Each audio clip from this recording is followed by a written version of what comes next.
Okay. Hello, everyone. This is the question paper that was there of the subject of organizational behavior.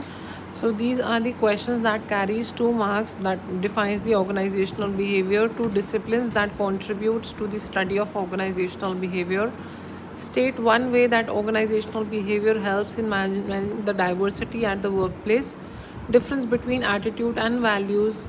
Define the locus of control, group thinking, emotional intelligence, reinforcement techniques, difference between intrinsic and extrinsic motivation, organizational change.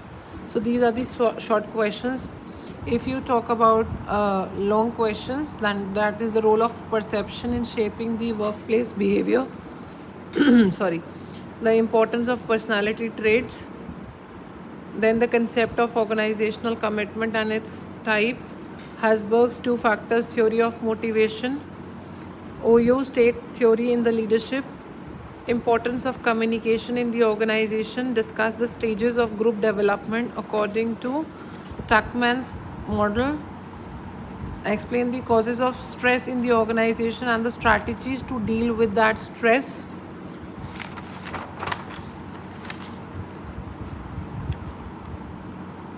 Section C, that is the long questions, that means analyzing the role of organizational behavior in managing the diversity and inclusion in the modern workplaces. Evaluate equity theory and self-determination theory in motivating employees. Comparing the transaction, transformational and servant leadership theories with suitable examples. Discuss organizational culture, its levels, its impact on employees' engagement.